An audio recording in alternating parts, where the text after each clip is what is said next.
We're in Pohang. No? Time check is 6:30 p.m. Pohang is a coastal city. So kanina we went to the naval yard. We saw yung Pohang na corvette made in Korea. So this area, parang promenade nila facing the sea. No? Tapos you have yung bridge. Advanced na rin, no? Pohang is more advanced than yung city namin, no? Which is Jansan. I think 5 to 10 times bigger. Kala ko kasi gold standard yung Jansan, so much to be improved. Dito promenade sa dagat, no? Parking area, no? Very nice, very clear, well lighted yung place. Then you have yung mga establishments. Anong kinukuha nyo? Snow. Ah, may snow? No? Sige. We're taking pala yung bagsak ng snow. Kita niyo yung mga puti.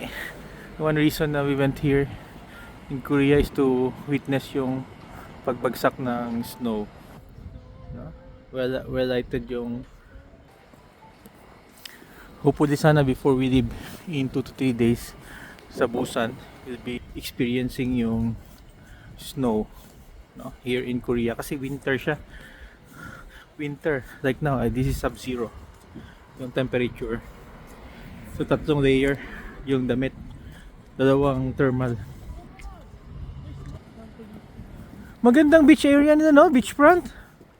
Magandang Car sa tayo dito ba? wow, saya nga oy. Somebody said na, ay, huwag ka mag-drive. Delikado yung winter. Ay, nako. Oh. Uy, makita yung snow, oh. Hindi. Nag-driving siguro siya. Yan. Makita yung snow.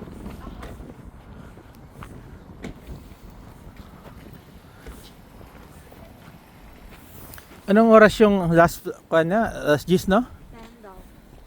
Try to be sure. This is yung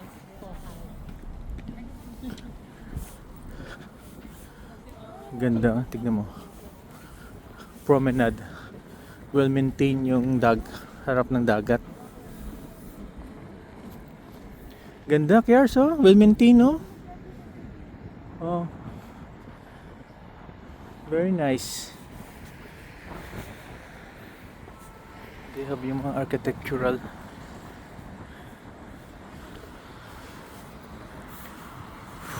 The sidewalks are better planned.